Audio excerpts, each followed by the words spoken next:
welcome back to the channel. Today I'm going to be reading you the fairy tale Cinderella. There are a lot of Cinderella stories from all over the world. There's the Egyptian Cinderella, the Caribbean Cinderella, the Chinese Cinderella, the Korean Cinderella, and many, many more. The story I'll be reading to you is based on French author Charles Perrault's Cinderella. This is probably the most popular version of the story because it's the version Walt Disney turned into a film in the year 1950. The book I'm reading has illustrations created by Hilary Knight, and her pictures of the story are my favorites. I hope that you'll enjoy it. Cinderella, illustrated by Hilary Knight.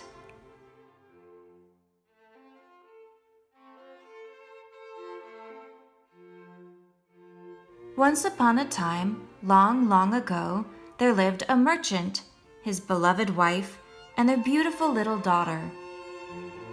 They were blessed with health, happiness, and all the good things of life. Their cozy house was in a lovely valley, surrounded by friendly neighbors. And on a hilltop overlooking the valley stood the palace of the king and queen and their young son, the prince.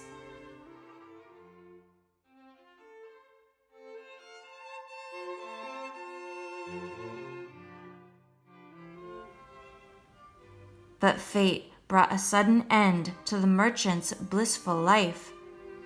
One day, his wife became ill, and within a week, she died.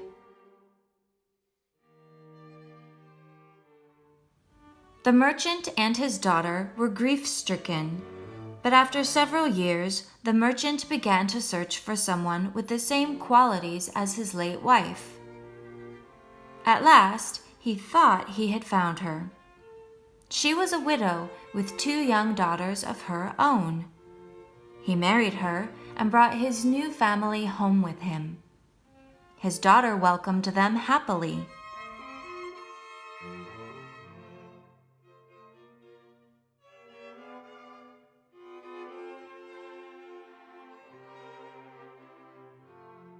But within a few months, fate struck once more.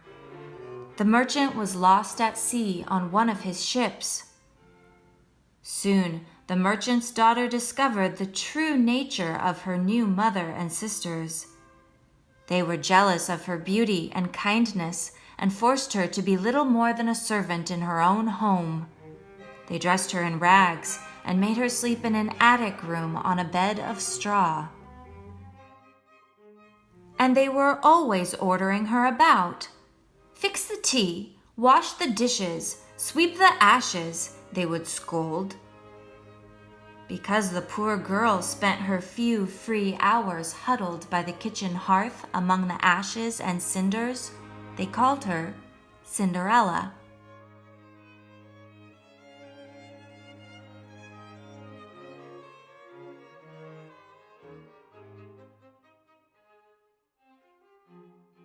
One day, sometime later, a messenger from the king brought an invitation to a royal ball. All the eligible young ladies in the land had been asked to attend, for the prince was looking for a bride. Cinderella's wicked sisters immediately began arguing about what they would wear.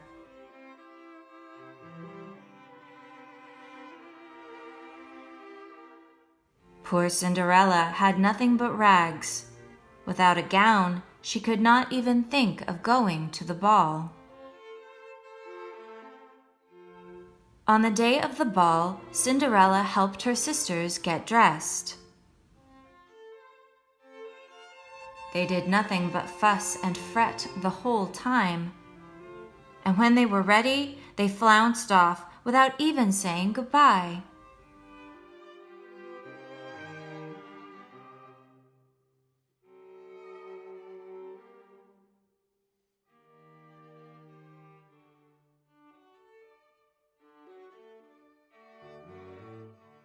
All alone, Cinderella sat down beside the hearth.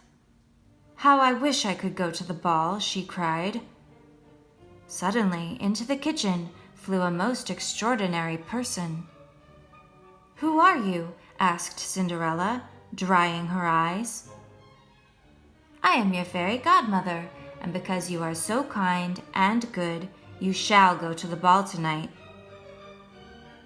"But godmother," said Cinderella, "my sisters have taken the carriage, and these rags I'm wearing are my only clothes." "No bother," said the fairy. "We will find everything we need right in the garden. Bring me a pumpkin, 1 fat rat, 2 mice, and 4 lizards."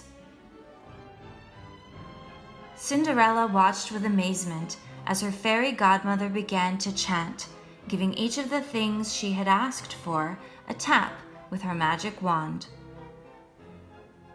"A plump orange pumpkin, I've been told, will make a fine carriage of crystal and gold. Little mice, very nice, they'll be 2 footmen in a trice. Here, old rat, a playful pat, now you're coachman, jolly and fat. Lizards will complete our needs, they'll become 4 stamping steeds."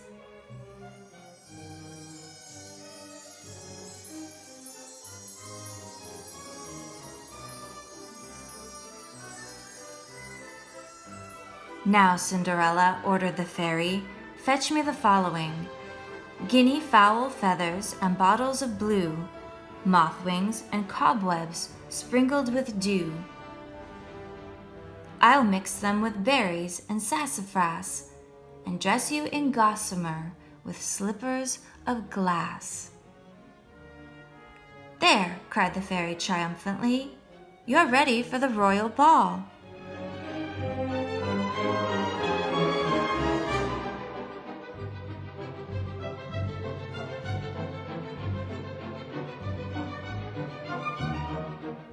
With a cry of joy, Cinderella sprang into her carriage. "Beware, Cinderella," called her fairy godmother. "You must leave the ball by midnight, or the spell will vanish.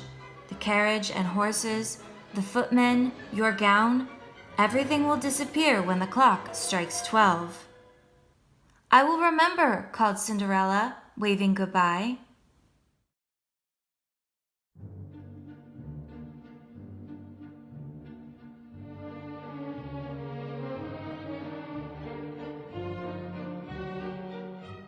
From the moment Cinderella entered the ballroom, the prince would dance with no other partner. Her wicked sisters did not even recognize her. Everyone wondered who this beautiful stranger could be.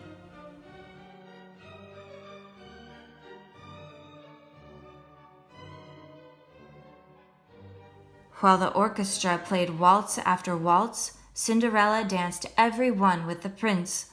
She was so happy, she did not think about the time. When at last the clock began to strike the hour of midnight, Cinderella scarcely heard it.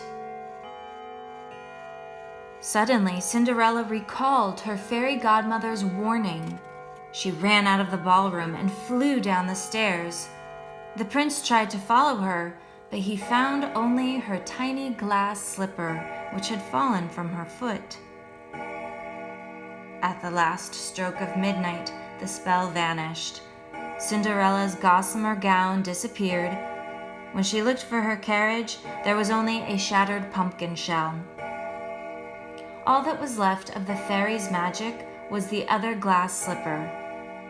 Cinderella put it in the pocket of her shabby apron and ran all the way home.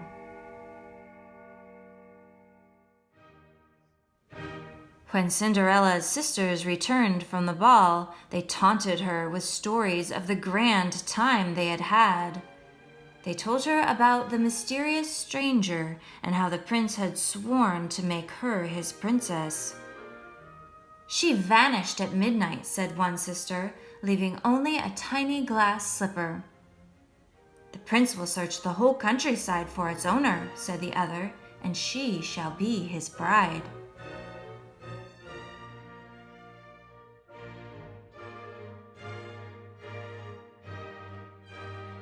The prince himself led the search for the owner of the glass slipper. Although every young lady in the land tried it on, not one could slip her foot into the tiny shoe. Finally, the prince came to Cinderella's house. The first sister tried on the slipper, but it was much too small. The second sister pushed and pulled at the shoe, but try as she might, she could not get the slipper on.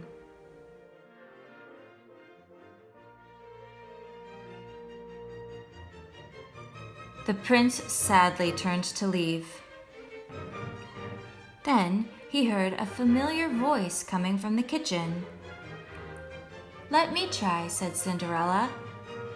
Her stepmother and sisters were horrified when she drew the other slipper from her pocket. The prince fell to his knees before Cinderella as she easily slipped her foot into the glass shoe.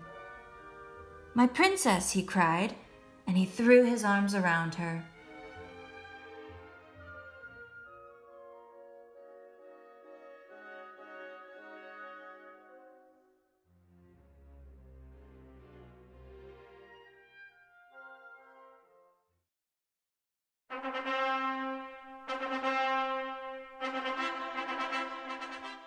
Cinderella married the prince and went to live in the palace. Of course, she forgave her stepmother and sisters and asked them to live with her. From then on, they treated her kindly. As for Cinderella's fairy godmother, she watched over them constantly.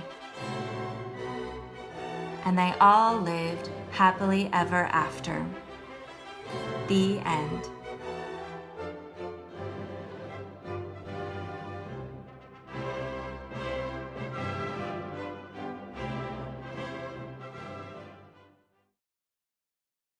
I hope that you loved hearing the story, Cinderella, and seeing the illustrations created by Hilary Knight. Make sure you come back because next time I'll be reading you the book Adelita, a Mexican Cinderella story, written and illustrated by the very talented Tommy DePaula. That's all I have for you today, but I'll see you in my next video. Bye for now!